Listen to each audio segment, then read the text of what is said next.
दोस्तों नमस्कार, आदाब, सत श्री अकाल। चैट विद सुरेंद्र वत्स के नए एपिसोड में आप सबका बहुत बहुत स्वागत है।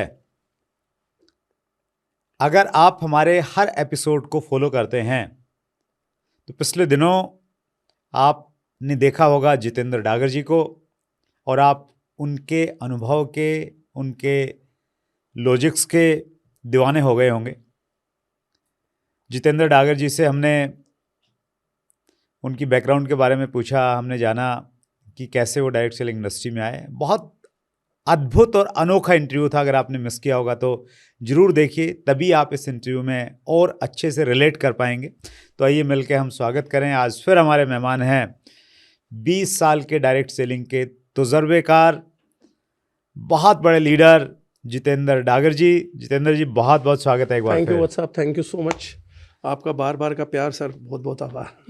पिछली बार हमने बातचीत की थी कि आपने डायरेक्ट सेलिंग में कई सारी भूमिकाएं निभाई हैं जी, और अब आप एक और नई भूमिका में हैं, वाइस प्रेसिडेंट ऑफ ADSCI। जी सर। आपको क्या लगता है डायरेक्ट सेलिंग की जो अभी हमारे देश में छवि है, जो परसेप्शन है, क्या वो सही है? आप इससे संतुष्ट हैं? अगर संतुष्ट नहीं हैं तो कहाँ ऐसा लगता है कि यहाँ पे थोड़ा काम करने की ज़रूरत है, और वो क्या काम करने की ज़रूरत है? हाँ देखिए सर, मैं सहमत हूँ। जब मास जो है, आपकी मेजोरिटी ऑफ पीपल, वो किसी विचार से कन्विंस्ड है तो गलत तो नहीं हो सकते, क्योंकि इतना बड़ा विचार फैलाया नहीं जा सकता। ये अनुभव है जो इतने बड़े स्केल पे फैल सकता है। अब इसमें अच्छाई भी और बुराई भी है। बुरा और अच्छाई में थोड़ा सा अंतर ये है सर, मैं किस तरीके, किस दृष्टिकोण से देखता हूँ। मुझे एक बड़ी अच्छी वो कोटेशन लगती है इंग्लिश की, यू कैन लव मी और you can hate me but you can't ignore me. जब मैं डायरेक्ट सेलिंग में आया था ना सर, तब सिचुएशन थोड़ी अलग थी। People were neither loving us neither hating us, they were ignoring us. हो कौन तुम, क्या है तुम्हारी इंडस्ट्री? वो अरशद वारसी जी का डायलॉग है ना, कौन है ये लोग, कहाँ से आते हैं। वो वाला हाल था सर कमोपेश। ना इंडस्ट्री को कोई जानता है। आज की तारीख में लोग बोलते होंगे आपके हिट रेट्स हैं, कुछ लोग शायद आपको सही नहीं मानते तो गलत है। अरे मैं इसे बहुत सही मानता हूँ भाई। कुछ ना जानने से आपके बारे में लोग कुछ मंशा बनाए रखें, वो अच्छा है। कुछ तो पॉपुलैरिटी आई। हमारे टाइम पे कौन हो, कहाँ से हो, ये सवाल ज़्यादा मुश्किल था। आज people are loving us, people are hating us, but at least they are not ignoring us. ये अचीवमेंट है वक्त की, ये अचीवमेंट है मेरे आप जैसे बुजुर्गों की, जो काले बाल लेके आए थे सफ़ेद करवा लिया हमने। तो ये इन लोगों की अचीवमेंट है सर। इसको इस दृष्टिकोण से नहीं देखा जाना चाहिए कि सही और गलत क्या है। इसे इस दृष्टिकोण से देखा जाना चाहिए कि हासिल क्या किया। जब कुछ होगा ना सर, तो मैं नहीं बोल रहा हूँ, महान न्यूटन जी ने बोला था, every action has equal and opposite reaction in opposite direction. ये होना ही है। लव हेट के बिना नहीं चलेगा, अच्छाई बुराई के बिना नहीं चल सकती, दिन रात के बिना नहीं चल सकता। ये चीज़ें चलेंगी सर। हम जिंदगियों के कुछ अच्छे पहलू को चुनेंगे तो कुछ बुरे भी होंगे। मैं एक बात बड़े प्रोमिनेंटली बोलता हूँ, 150 करोड़ के देश में किसी धर्म के बारे में, किसी जाति के बारे में, किसी संस्कृति के बारे में, किसी महापुरुष के बारे में अच्छे और बुरे बोलने वाले दोनों लोग करोड़ों की संख्या में पाए जाएंगे साहब।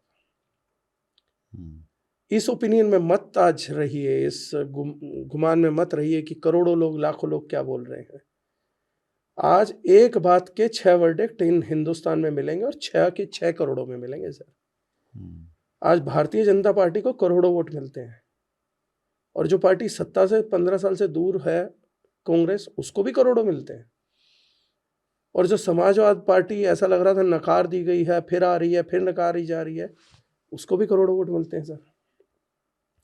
जिस चंद्रबाबू नायडू जी की वापसी नहीं हो रही थी, हो गई, वो भी करोड़ों वोट पा रहे हैं सर। और जब वापसी नहीं हो रही थी तब भी करोड़ों में थे। तो दृष्टिकोण और यहाँ डेटा बैंकिंग इस चीज पे नहीं जाएगा सर कि क्या करोड़ों में हो रहा है। हिंदुस्तान में जो हो रहा है करोड़ों में हो रहा है, बच्चे भी हो रहे तो करोड़ों में हो रहे हैं।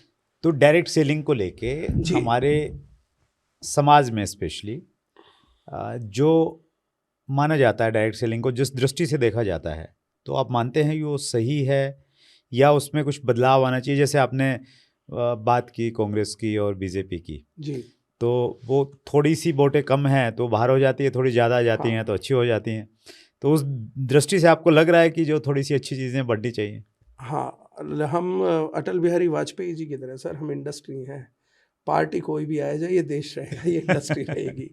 तो पहली बात तो ये है कि अब ये इंडस्ट्री आ चुकी है राइट, और अब ये रहने वाली है। इसको कोई इग्नोर नहीं कर सकता। नहीं नहीं, अब ये बढ़ेगी, 100% बढ़ेगी। आज आपके शो पे बोल के जा रहा हूँ, अगले 20 साल में नक्शा भी बदलेगा। पिछले 20 में भी बदला है, अगले 20 में भी बदलेगा। आज हमारी इंडस्ट्री का जो टोटल फिगर है, मैं ये नहीं बोलता सर हमने बहुत बड़ा किया है, लेकिन बॉलीवुड इंडस्ट्री रफली हमारे देश में 100 साल कंप्लीट करने वाली है। हम अपने देश में अभी मात्र 28-30 साल कंप्लीट करने वाले हैं। हमारी इंडस्ट्री का जो ऑपरेशन चला है ना सर, वो अनस्किल्ड, अनप्रोफेशनल और लगभग बिजनेस में अनएजुकेटेड लोगों से चला है सर। हमारे जिन लोगों ने परफॉर्मेंस करा, जिसने इंडस्ट्री बढ़ाया, मैं और आप, ना हम बिजनेस बैकग्राउंड से आते थे, ना बिजनेस कोर्सेज किए, ना बिजनेस का एक्सपोजर था। मेरे आप जैसे लोगों ने मिलकर सर इस इंडस्ट्री को बिल्ड किया है, हमारे जैसे ही भाई हैं सारे सर। फिर भी हमने बॉलीवुड से 40% ज़्यादा बड़ी इंडस्ट्री क्रिएट कर दी। अगर स्टार्टिंग से हम कंपेयर करते हैं, जब उसने शुरुआत की थी और जब हमने शुरुआत की इंडस्ट्री में, जी उस कंपैरिजन के हिसाब से कह रहे हैं? नहीं सर, टर्नओवर के हिसाब से। अच्छा, आज अभी बॉलीवुड का मौजूदा टर्नओवर टर्नओवर है के ना, हिसाब से? अभी मौजूदा टर्नओवर के हिसाब से बॉलीवुड ने 16,000 करोड़ किया, हमने 23,000 करोड़ किया। तो इंडस्ट्री का टर्नओवर तो बड़ा ही है सर। तो बॉलीवुड से तो बड़ी इंडस्ट्री बनी ही है। नहीं, 16,000 करोड़ जो आप कह रहे हैं सर, वो किस सेंस में? जो बॉलीवुड के टर्नओवर से, जो बॉलीवुड की सम्मिलित टर्नओवर से, जो वो अपना डाटा देते हैं। अच्छा, बॉलीवुड तो उसका टर्नओवर तो बहुत ज़्यादा नहीं होना चाहिए डागर साहब, जिस प्रकार से उनकी मल्टीपल लेवल पे सेल्स होती हैं, टिकटें सेल्स हाँ, होती हैं, वो सारी की सारी चीज़ें तो बहुत ज़्यादा नहीं रहती। यही तो एहसास मैं कराना चाह रहा हूँ सर। जो दिख रहा है उसके विपरीत डाटा बोल रहा है। अच्छा। हम लोगों को लोग कम आंक रहे हैं, लेकिन हम कम नहीं हैं। हम्म, और इस बात का दुख नहीं कि लोग कम आंक रहे हैं, दुख इस बात का है कि जो हमारी इंटरनल वर्क फोर्स है, वो फैक्चुअल आधार पे मजबूत नहीं हो रही है, वो बैकफुट पे जा रही है, वो धकेल रही है। हम वर्ल्ड कप भी लेके आ गए ना क्रिकेट का, तो वेस्ट इंडियन का ही ऑटोग्राफ लिए जा रहे हैं अभी भी। वो खौफ है उनका, वो गलत है। जब कपिल देव ने वर्ल्ड कप उठा लिया तो अब तो कपिल देव का ऑटोग्राफ लो ना, वेस्ट इंडीज हरा दी। आप उसको फ्लूक मत बोलिए, आप उसको तुक्का मत बोलिए यार। अब सेलिब्रिटी बन गए लोग। जेन्युइनली जितनी पोटेंशियल इंडस्ट्री में, उतना बड़ा नहीं करा कंपेरेटिवली। कर सकते थे बहुत बड़ा, लेकिन सर 96-97 में वत्स साहब कोई हमारा सीनियर आया, आप लोग आए 2000 में, एक साधारण परिवारों के बच्चे जोश जज्बा लेकर आए सर। एजुकेशन एक्सपोजर लेके नहीं आए, वो तो यहाँ क्या हुआ 20 साल में। अच्छा, बिजनेस ऐसा भी होता है। वो एक चिड़िया वाली पोएम थी कि जब मैंने उड़ना सीखा, पहले लगा घोंसले जितनी है दुनिया, फिर लगा इतनी सी है दुनिया, अब पता लगा कितनी बड़ी है दुनिया। सर, जो आप लोगों ने फर्स्ट जनरेशन में स्टार्ट किया और फिर यहाँ की लर्निंग से जो सीखा है, और अब आप जो सिखा रहे हैं और हम सिखा रहे हैं, सेकेंड फेज ज़्यादा इंटेलिजेंट आएगा सर। सेकेंड जनरेशन ज़्यादा इंटेलिजेंट आएगी, क्योंकि बिजनेस पे थोड़ा थोड़ा हाथ जमना चालू हुआ है। 20-25 साल में सर क्या सीख सकते हैं हम? बनाना भी था, रेजिस्टेंस भी झेल रहे थे। आज लोग इल्ज़ाम लगा देते हैं तुम लोग गाड़ियाँ बहुत दिखाते हो। हम दिखाते हैं? तुम पूछ रहे थे, तुम में से किसी ने साइकिल भी ली है, मोटरसाइकिल भी ली है? वो इमोशन भर गया ना अंदर। आप हर बार जा रहे हो, मीटिंग जा रहे हो, प्लान दिखा रहे हो, आप प्रोजेक्शन दे रहे हो, इंश्योरेंस भी देती है प्रोजेक्शन। आप प्रोजेक्शन दे रहे हो कि नहीं यार, पैसा तो बन सकता है यार, घर आ सकता है यार, गाड़ी ली जा सकती है यार, मेहनत करने की जगह है। और अगला आदमी कह रहा है गाड़ी ली जा सकती, साइकिल ले ली तूने? जब साइकिल ले लो ना तब बता देना। अच्छा तूने छोड़, तेरी कंपनी में किसी और ने ले ली सर। फिर एक दिन साइकिल भी ले ली, एक दिन लग्जरी गाड़ियाँ भी ले ली, घर भी ले ली।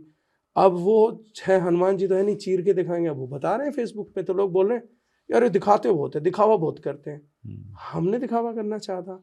हम तो प्लान दिखा रहे थे यार। हमारी ट्रेनिंग्स में प्लान दिखाना है।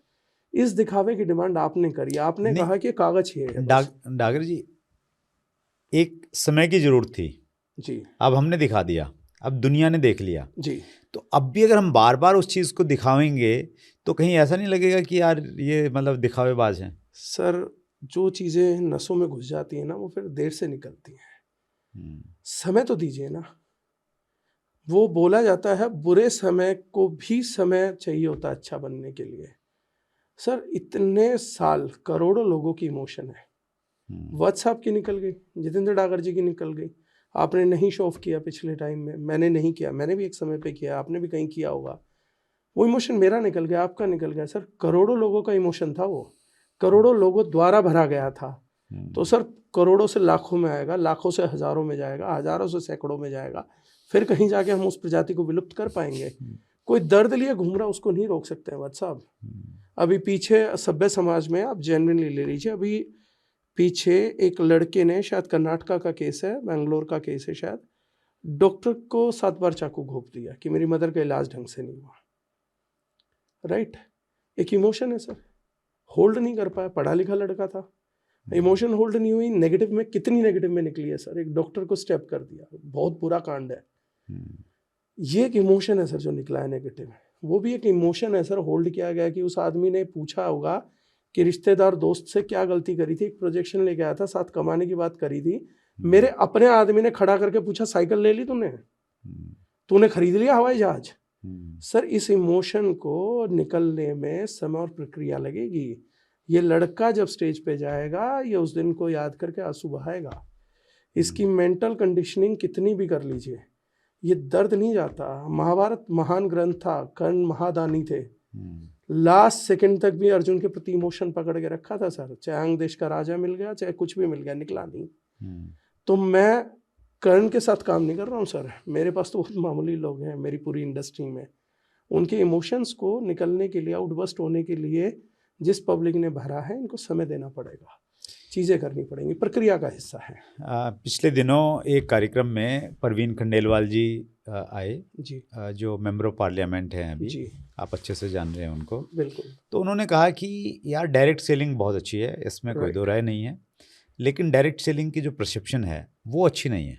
Right sir. और उन्होंने कहा कि मैं मेंबर बन गया, मेंबर ऑफ पार्लियामेंट हूँ, मैं संसद में और उस लेवल पे परसेप्शन को ठीक करने के लिए जो मैं कर सकता हूँ मैं करूँगा। आप अपने लेवल पे एज ए एसोसिएशन आप जो कर सकते हैं वो आपको करना चाहिए। राइट। तो कहीं ना कहीं कुछ चीज़ों को तो ठीक करने की आवश्यकता है डागर जी। हम जो मर्जी अच्छा कहें, जितना मर्जी हम लोग दिखावा करें, और हम अब ले रहे हैं वो बात सही है, लेकिन फिर भी लोग ऐसा मानते हैं कि यार ये सीरियस काम नहीं है, इसको करियर मत अपनाइए आप। आज भी समाज में जब एक पिता अपनी बच्ची के लिए लड़का देखने के लिए निकलता है तो पहली चॉइस उसकी एक लंबी गाड़ी वाला डायरेक्ट सेलर आज भी नहीं होता कहीं ना कहीं। राइट। तो इसको तो बदलने की ज़रूरत है, या आपको लगता है कि नहीं है आवश्यकता है? देखिए सर, बहुत सारी चीज़ों को बहुत बदलने की आवश्यकता है, लेकिन जिन चीज़ों को बदलने की हम बात कर रहे हैं कि ये दिखावा रोक दो या ये रोक दो, जो पब्लिक एनफोर्स्ड मैंडेट है हमारे ऊपर कि यार दिखावा बहुत करते हैं, ये बहुत करते हैं, मोटिवेट बहुत करते हैं, ये सारी बातें ठीक है, इनको हम रोकेंगे नहीं, ये समय के साथ रोकेंगे। हमें दूसरी तरफ सकारात्मक काम करने की ज़रूरत है कि जो कंपनीज में हम ट्रेनिंग्स ले रहे हैं उसमें हम मोटिवेशन तो करना पड़ेगा। आम आदमी में सर हिम्मत की बहुत कमी है, अगर आप बार बार नहीं करोगे ना तो वो रोज़ के साबुन की तरह है। वो लोग बोलते हैं मोटिवेशन साबुन की तरह उतर जाती है, लेकिन डिमोटिवेशन भी तो गंदगी की तरह रोज़ चढ़ जाती है। तो मैल रोज़ आएगा तो साबुन रोज़ लगाना पड़ेगा ना, कुछ कर नहीं सकते। हिम्मत की तो कमी है मिडिल क्लास में। हिम्मत आ जाए तो महात्मा गांधी बन जाएंगे, हिम्मत आ जाए तो भगत सिंह बन जाएंगे। हिम्मत की कमी है, इसलिए हिम्मत देनी पड़ती है। उसको इंग्लिश में आप मोटिवेशन बोल सकते हैं, लेकिन मोटिवेशन के साथ साथ अब समय आ गया है हम लॉजिक्स को लेकर आए, तर्क को लेकर आए, एजुकेशन को लेकर आए, एक्सपोजर को लेकर आए, डॉक्यूमेंट्स पढ़ाए जाएं। जैसे मैं देखता हूँ लोगों को लीगल इलीगल नहीं पता। एक कंपनी के पास पैन नंबर है, सर्टिफिकेट है ROC का, लीगल कंपनी है जी, ये लीगल डॉक्यूमेंट है, ये लीगल डॉक्यूमेंट नहीं होते सर। क्वालिटी के लिए लोग हलाल कोशर, उन्हें एक तक अवेयरनेस नहीं है कि ये क्या है। तो मैं हमेशा बोलता हूँ आयुर्वेद को कभी एलोपैथी ने नहीं डुबोया सर।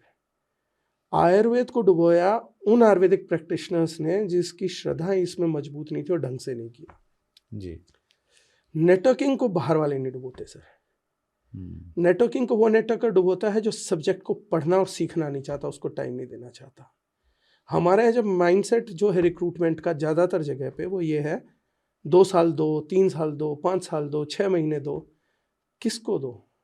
सफल होने के लिए क्या बोली लगा रहे हो? 2 साल, 5 साल, 10 साल? एक साधारण एजुकेशन से साधारण नौकरी पाने के लिए भी 17 से 20 साल की तपस्या है सर। जी। आप नेटवर्क मार्केटिंग में एंट्री से लेके एग्जिट तक मोटे नोट कमाने के लिए 2 से 5 साल की बात कर रहे हो।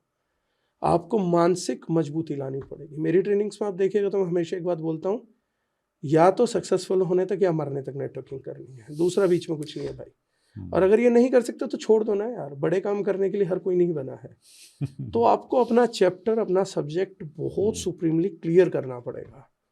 हमारे को जहाँ ये बताना बहुत ज़रूरी है कि इस इंडस्ट्री में हर कोई एंटर कर सकता है, वहाँ ये भी बताना पड़ेगा कि एंट्री ही कर सकते हो बस। कामयाबी के लिए तो यहाँ पर भी बहुत ऊंची कूद है, लगातार कूदते रहना पड़ेगा, स्टेमिना बिल्डअप करना पड़ेगा। ग्राउंड में एंट्री है, मेडल नहीं मिलेगा।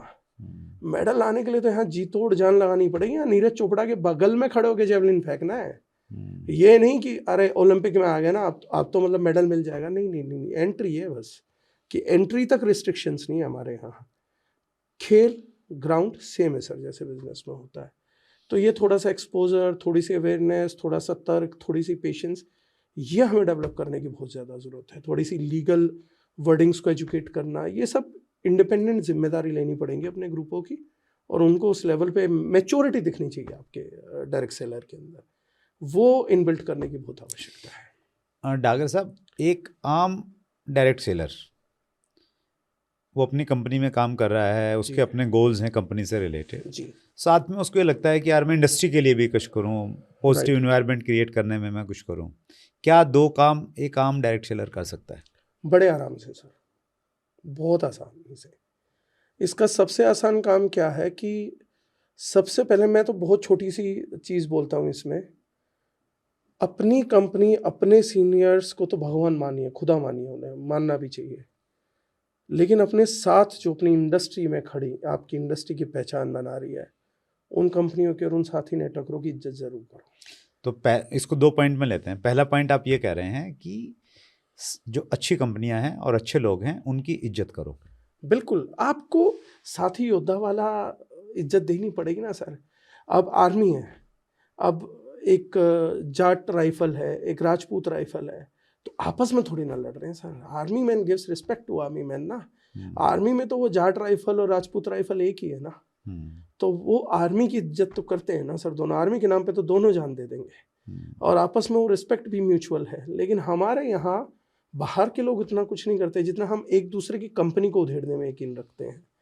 तो आपको इंडस्ट्री के लिए करना है तो इतना भी बहुत है कि आप जब फेलो और डायरेक्ट सेलर को देखें, मैं अपनी टीम को बोलता हूँ कि सिर्फ एक छोटा सा काम करना। मैं यहाँ भी बोल रहा हूँ, पता नहीं कितने लोगों को समझ आएगा, मैं अपनी ट्रेनिंग्स में ज़रूर बोलता हूँ इस बात को। अपने जिन भी ग्रुप्स को मैंने एड्रेस किया किसी भी कंपनी, तो मैं बोलता हूँ कोई भी दूसरा डायरेक्ट सेलर तुम्हारे शहर आए तो बेचारा बहुत पैसा खर्च करके आया है, अपने परिवार का, अपनी चीज़ों का।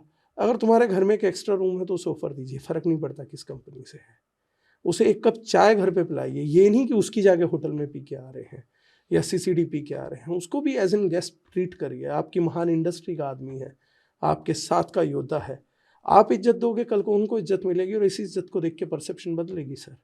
लेकिन डागर सर, जो कार्डिनल रूल्स हैं अक्सर हर कंपनी में रहते हैं, अच्छी कंपनियों में, तो कार्डिनल रूल्स तो ये कहते हैं कि भाई आपका इवन जो क्रॉस लाइन भी है जी, उसको लेके भी कुछ मर्यादाएं हैं, कुछ लाइन है, उस लाइन को आपने क्रॉस नहीं करना। जी, तो वहाँ भी ये गाइड किया जाता है कि यार ये जो रिलेशन है ना आपका, ये सिर्फ मीटिंग तक ही है, जी, इसको घर तक मत लेके आइए। जी, तो अगर क्रॉस कंपनी का बंदा है, वो घर तक अगर आएगा, जी, बातचीत तो इंडस्ट्री की होंगी, कंपनी की होंगी, जी, कुछ आलोचनाएं होंगी, जी। तो क्या आपको लगता है सही है ये? देखिए सर, जैसा आपने कहा, मर्यादा जाननी बहुत ज़रूरी है। मर्यादा में रहोगे तो सब कुछ बहुत सही है सर। जैसे कार्डिनल रूल बोलता है, बिजनेस डिस्कस नहीं करना। नहीं, लेकिन वो मर्यादा एक छोटे लेवल पे ना सर, वो मर्यादा रह नहीं पाती है, एक्चुअली वो टूट जाती है बड़ी जल्दी। हाँ, लेकिन मैं ये मानता हूँ सर कि मैं बोलता हूँ इस बात को, इंसानों में वही चीज़ बाहर आती है सर जो हम उनमें देखते हैं। हम बिल्ली देख रहे हैं कि शेर देख रहे हैं। मुझे अगर किसी में चंद्रगुप्त को पैदा करना है ना सर, तो मुझे उसमें पहले दासी पुत्र से पहले राजा देखना होगा भविष्य का। मैं एक साधारण आदमी से भी उच्च आदर्शों की उम्मीद लगाने वाला व्यक्ति हूँ। मैं ये मानता हूँ कि ये व्यक्ति क्यों नहीं रखेगा मर्यादा, रखेगा।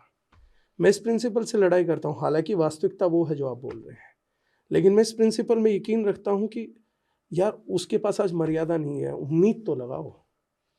मेरे पिताजी ने, मैं बताता हूँ सर, मैं बहुत फेलियर स्टूडेंट था, मैंने बताया भी था पिछले पॉडकास्ट में आपके। जब मैं शहर आया ना सर, मेरे पास कोई कॉन्फिडेंस नहीं था और मैं 100% सेल्फ कॉन्फिडेंट था, मैं इस साल फेल होके गाँव जा रहा हूँ, 100% जा रहा हूँ।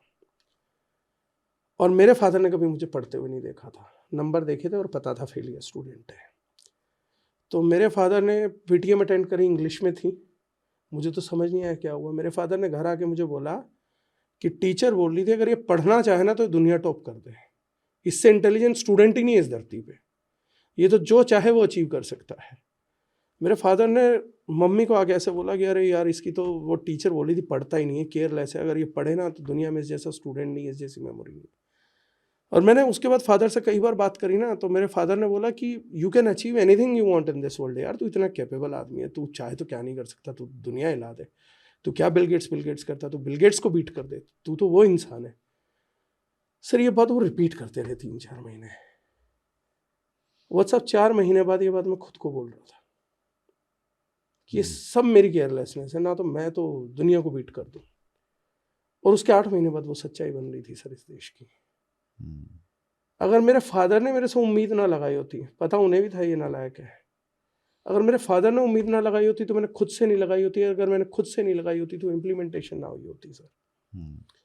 सबसे बड़ी बात पता है क्या, हम उनसे नहीं लगा रहे और इनडायरेक्टली डिलीवर कर देते हैं, वो खुद से नहीं लगा रहे और खुद को डिलीवर कर देते हैं। ये दुनिया ना, ये जीवन बोला जाता है सर उम्मीद पे टिका है। उम्मीद हम उनसे क्या कर रहे हैं। मैं इस डायरेक्ट सेलर से उम्मीद कर रहा हूँ सर कल के भविष्य के बड़े व्यवसायी की। मैं उम्मीद कर रहा हूँ कोट पैंट के अंदर छुपे हुए एक स्ट्रॉन्ग बिजनेसमैन की। मैं उनसे उम्मीद कर रहा हूँ तार्किक और लॉजिकल होने की। ये तो मुझे सब बताते हैं, नेटवर्कर ये नहीं कर सकते, वो नहीं कर सकते, नेटवर्किंग में अच्छा प्रोडक्ट थोड़ी ना चलेगा, उन्हें अच्छी वेबसाइट थोड़ी ना चाहिए। मैं उम्मीद कर रहा हूँ सर कि वो इससे बड़ा चाहेंगे और शायद मैं मानता हूँ कल को मेरी उम्मीदें फलीभूत हो जाएं, आपकी उम्मीदें फलीभूत हो जाएं। ये पॉडकास्ट भी तो सर हम आम नेटवर्कर के लिए बना रहे हैं जो पॉडकास्ट कभी नहीं सुनते थे। आपने उम्मीद की होगी ना कि हमारे बीच में इंटेलेक्चुअल लोग होंगे यार, सुनेंगे, वरना तो हमारे लोग सेमिनार सेशन को सुनने भी नहीं आते थे। पॉडकास्ट भी एक बुद्धिजीवियों का पराक्रम है सर जो आप कर रहे हैं और इसलिए एक बुद्धिजीवी कर रहा है इस काम को। तो ये उम्मीदें करनी पड़ेंगी सर। अच्छी उम्मीदों का बोझ साधारण व्यक्ति पे जब आता है तो महात्मा गांधी बनता है सर। आप नए नए प्रोस्पेक्टिव दे रहे हो डागर साहब, और आपने मतलब मुझे सोचने पे मजबूर कर दिया, पर्टिकुलर इस लॉजिक के साथ में कि हमें क्या करना चाहिए। That's great. दूसरे पॉइंट पे आते हैं। पहला तो ये बदलने की ज़रूरत है कि एक डायरेक्ट सेलर एक अच्छी भावना रखे दूसरी कंपनियों के प्रति भी और लीडर्स के प्रति भी। सेकंड पॉइंट, दूसरी चीज़ ये कर सकता है सर, जैसे मैंने कहा कि वो लॉजिकल हो, तार्किक हो, वो अनएजुकेटिव वे में अपनी रिप्रेजेंटेशन ना करे सोशल मीडिया पर। आ गया धमाल धमाल धमाल, जय जय जय, जैसे साधारण व्यक्ति बात कर रहा है। साधारण होना भी बहुत असाधारण घटना है वत्सा। ये जो हम जबरदस्ती के असाधारण बन के दिखाने की कोशिश कर रहे हैं ये छोड़ देनी चाहिए। एक्टिंग मूवीज में अच्छी लगती है पर्दे के पीछे, लेकिन हम तो साधारण लोग हैं सर, हमारे साधारण होने में क्या बुरा है। अगर आज मुझसे कोई पूछेगा क्या डागर साहब आप दारूजन के फाउंडर हो या कुछ, क्या आप भी रोटी खाते हो? और क्या खाएंगे? रोटी सब्जी खा रहे हो और क्या खाएंगे? तो ये तो साधारण ही रहेगा, सब कुछ साधारण रहने वाला है। हमारे यहाँ असाधारण है, स्पीच असाधारण है, चीखना चिल्लाना ही कल्चर है। ये छोटी छोटी बातों पे भी ध्यान देंगे ना सर, बहुत फर्क पड़ेगा। हर बात ज़रूरी नहीं है चीख के बताई जाए, हंस के मुस्कुरा के बताई जाए। मैं हैदराबाद था तो मैंने एक बात बोली थी, तो मैंने कहा यार डायरेक्ट सेलिंग में ना हंसना हंसाना ज़रूर होना चाहिए। मैं आज भी बोल रहा हूँ सबसे बढ़िया नेटवर्क मार्केटिंग वो करेगा जो स्वयं के ऊपर मजाक ले सकता हो, अच्छे तरीके से, हेल्दी तरीके से बना भी सकता हो और कर भी सकता हो और हर्ट ना करे। ये जो प्रक्रिया है ना सर, ये आपकी मानसिक मजबूती को दर्शाती है। मजाक करना होना चाहिए। मेरे को किसी ने बोला था तो मैंने उनको बोला था कि उसने कहा कि यार लोग ना हमें गाली देते हैं, ये देते। तो मैंने कहा एक बात बताओ, घर में कभी मकड़ी देखी है या कॉकरोच या छिपकली? तो बोले हाँ। तो मैंने कहा क्या करते हो? बोले मकड़ी दिखेगी मार देंगे। तो मैंने कहा क्यों, तेरे को कुछ अटैक करने आई है, बिगाड़ने आई है, क्या आया है? तो उसने कहा नहीं जहरीली होती है। मैंने कहा एग्जैक्टली, जहरीली चीज़ों को देखते ही मार दिया जाता है, उनकी गलती नहीं ढूंढी जाती। वो जहरीली दिखे, टॉक्सिकेशन दिखा, मारो। स्माइल मजाक एक ऐसी चीज़ है सर जो आपकी इंटॉक्सिकेटेड प्रवृत्ति को दिखाती है कि इसके दिल में कोई बुरी भावना नहीं है, क्योंकि जिनमें बुरी भावना होती है उनके मुंह सूजे मिलते हैं, वो एनालाइज कर रहे हैं। हंसते हंसाते मुस्कुराते रहेंगे, चीज़ें दिखेंगे, पब्लिक में जाएंगे ना, तो आपके अंदर का जो उन्मुखता है वो बाहर आएगी।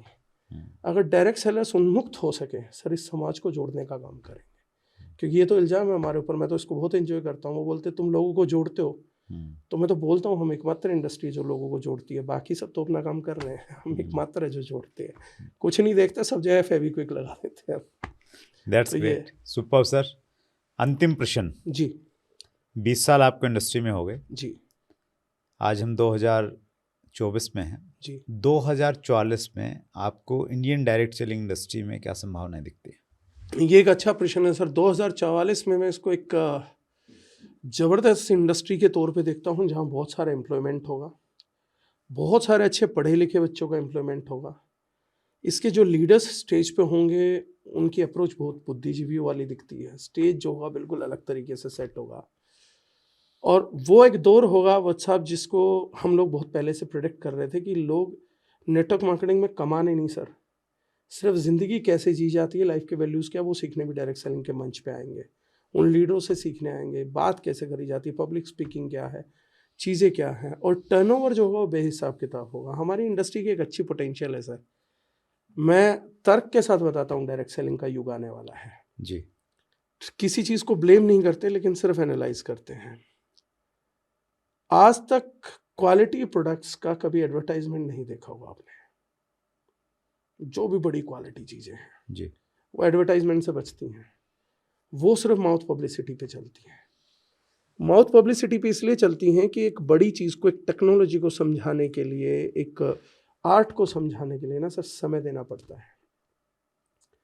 एक टॉफ़ी के लिए समय नहीं देना है ही कुछ नहीं, शुगर है बस, टेस्ट समझ आ गया, समझ में आ गई। लेकिन एक दवाई को समझाने के लिए समय देना पड़ेगा, क्योंकि वो टेस्ट नहीं देगी, वो वैल्यू ऐड करेगी लाइफ में। हमारा इंडिया जो हमारी कंट्री है, हमारा देश जो है, वो एक ऐसे दौर से गुजरा है जहाँ पर आम कंज्यूमर प्रोडक्ट पे पैसा फूकता था, खुशबू और पैकेजिंग से प्रोडक्ट चुनता था, और उसमें क्या साइंस है क्या नहीं है, प्रोडक्ट काम का है कि नहीं है, मेरे काम का है कि नहीं है, इन बारीक चीज़ों से भी अवगत नहीं था। बस आने दो, जो आ रहा आने दो। इसलिए हम 2.5 किलो यूरिया खा गए 1 साल के अंदर, क्योंकि अवगत ही नहीं है। अब ऑर्गेनिक का दौर आ रहा है सर, आप इसको प्रोडक्ट कैटेगरी में मत तोड़िए। ये अवेयरनेस का दौर है, ये ऑर्गेनिक का दौर नहीं है। ये केमिकल फ्री प्रोडक्ट्स का दौर नहीं आ रहा सर, ये अवेयरनेस का दौर आ रहा है कॉस्मेटिक्स में। अब लोग बोलते हैं केमिकल फ्री प्रोडक्ट, हाँ पूरे इंडिया में प्रैक्टिकली तो इंडस्ट्री में डायरेक्ट सेलिंग लेकर आई थी, हम लेकर आए थे। लेकिन ये दौर आप देखिए आज ट्रेडिशनल में भी है। ज़रूर हम लोगों ने सहरा बांधा, ये अचीवमेंट भी कोई नहीं बात करता, करनी चाहिए, लेकिन ये दौर सब जगह चल रहा है सर। ये केमिकल फ्री का दौर नहीं है सर, ये अवेयरनेस का दौर है। ये ऑर्गेनिक का दौर नहीं है सर, ये अवेयरनेस का दौर है। ये सेफ्टी गाड़ियों में आ गई, इसका सेफ्टी रेटिंग 5 है, ये 5 सेफ्टी रेटिंग का दौर नहीं है सर, ये फिर अवेयरनेस का दौर है। ये मोबाइल की सिक्योरिटी अवेयरनेस का दौर है सर, और अवेयरनेस के दौर का बोझ अगर कोई ढो सकती है वो एकमात्र इंडस्ट्री नेटवर्क मार्केटिंग है। दूसरी कोई इंडस्ट्री ढो नहीं सकती। न्यूज़पेपर किसी कंपनी के बारे में अवेयरनेस नहीं कर सकता, उसकी फ़ोटो छाप सकता है। इलेक्ट्रॉनिक मीडिया उसको 10 सेकंड का ऐड दे सकती है, दिखा सकती है दिखता कैसे है, बता नहीं सकती है क्या। ये तो एक इंसान दूसरे इंसान को जितने बेहतरीन तरीके से कर सकता है, जो ट्रांसपेरेंसी और अवेयरनेस किक इन हो रही है सोसाइटी के अंदर, इसको तो पढ़े लिखे डायरेक्ट सेलर ही आगे लेकर जाएंगे। और इसके डॉक्टर साहब बहुत सारे एग्जाम्पल हैं, बहुत सारे ऐसे प्रोडक्ट हैं जो डायरेक्ट सेलिंग में आए, हाँ ट्रेडिशनल में थे ही नहीं। राइस ब्रांड ऑयल सर, हाँ राइस ब्रांड जैसे कई सारे प्रोडक्ट हैं, और हाँ, जैसे आप केमिकल फ्री की बातचीत कर रहे हैं, बिल्कुल, तो वो ट्रेडिशनल मार्केटिंग में भी। तो 2024 में भविष्य आपको सुनहरा दिखता है? आज का यूथ एक कैरियर के रूप में डायरेक्ट सेलिंग को खुले मन से कर सकता है? खुले मन से करेगा सर, और करनी चाहिए। देखिए अनऑर्गेनाइज से ऑर्गेनाइज तो ले आए ना। आपके अचीवमेंट्स ग्रैंड हैं, कंपनी के ग्रैंड हैं सर। पहले इस इंडस्ट्री ने आर्थिक आज़ादी के अभियान से चीज़ें गढ़ी हैं और वो दी हैं, हुआ है। आगे प्रोडक्ट्स की क्वालिटी से गढ़ी जाएंगी, चीज़ें गढ़ी जाएंगी। तो यंगस्टर्स के लिए सर आइडियल टाइम है। अनऑर्गेनाइज से ऑर्गेनाइज सेक्टर में जाते हुए इस सूर्य को उधर कोई नहीं देख रहा तो फिर किसका देखेगा? ट्रांसपेरेंसी अवेयरनेस के दौर में इससे ज़्यादा ट्रांसपेरेंसी, इससे ज़्यादा अवेयरनेस क्या लेके आओगे? एंटरप्रेन्योरशिप के दौर में इससे बड़ा प्लेटफॉर्म कहाँ ढूंढोगे? क्या ये सारे टर्म एक साथ आपको जहाँ मिलते हैं, जो न्यू वैल्यू सिस्टम है, women empowerment, transparency in product, उसकी साइंस की बात होना, प्रेजेंटेशंस बेटर होना, टेक्नोलॉजी बेटर होना, आपका माउथ पब्लिसिटी होना जो ट्रेडिशनल था और ट्रेडिशन है और आगे भी ट्रेंड रहेगा, आप फिर वुमेन एम्पावरमेंट के बाद आ जाइए, आप एंटरप्रेन्योरशिप के बाद, ऐसा कोई एक वर्ड है जो इस प्लेटफॉर्म से छूटता हो? आपको हर प्लेटफॉर्म पे 2-3 का परमुटेशन कॉम्बिनेशन मिलेगा सर, इस प्लेटफॉर्म पे सबका मिलता है, कंप्लीट पैकेज है। कंप्लीट पैकेज है। तो ये अपने आप ही बता रहा है कि ये सारी गंगा जहाँ निकल रही पहुँच रही हैं, महासागर ये बनेगा, क्योंकि हर एक गंगा कहीं से भी निकल रही है, इस सागर में सब गिर रही है यहाँ के। तो आप कौन सा प्लेटफॉर्म का भविष्य देखेंगे जहाँ 2-3 धाराएं आके मिल रही हैं या जहाँ समस्त नदियों का आके मिल रहा है? ये तो है प्रूवन। हर चीज़ को, बड़ी चीज़ को तो प्रूव करने में बड़ा समय लगता है बच्चा, दैट्स तो ग्रेट। टाइम लगेगा सर। आप जैसे ज्ञानी लोग, लॉजिकल लोग इस इंडस्ट्री में हैं, तो निश्चित रूप से उनके ज्ञान को जब लोग समझेंगे तो इसकी तरफ आकर्षित होंगे, अग्रसर होंगे। बहुत अच्छा काम कर रहे हैं डागर साहब, आप अपनी कंपनी के लेवल पे कर रहे हैं, एसोसिएशन के लेवल पे कर रहे हैं।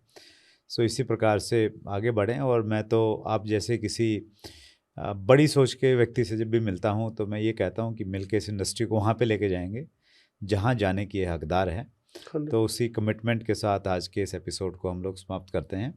आप आए, दिल की गहराई से बहुत बहुत धन्यवाद। आपका बहुत बहुत धन्यवाद साहब, आपने बुलाया, थैंक यू सो मच। और जैसा मैंने कहा था, फाइनली कपिल शर्मा के शो पे interview, so thank you very very much sir. Thank you so much sir. अगर कपिल शर्मा का मान लें भी तो कपिल शर्मा का शो इसलिए हिट है क्योंकि वहाँ पे अमिताभ बच्चन आते हैं, वहाँ पे शाहरुख खान आते हैं, तो हमारी इंडस्ट्री के आप जैसे बड़े लोग आते हैं तो हमारी भी कुछ ना कुछ एक छवि ठीक ठाक सी बनी जाएगी, बनी रही है, बड़ी है सर ऑलरेडी। चलिए, बहुत बहुत धन्यवाद sir, thank you so much. Thank you. So ये थे जितेंद्र डागर जी। दोनों एपिसोडों में आपको मज़ा आया होगा, और अगर आपने यही देखा और पीछे वाला नहीं देखा है तो सबसे पहले पीछे वाला देखिएगा। अगले मंगलवार को रात्रि 8 बजे फिर एक बड़ी शख्सियत से मुलाकात होगी। अपना ख्याल रखिएगा। बहुत बहुत धन्यवाद।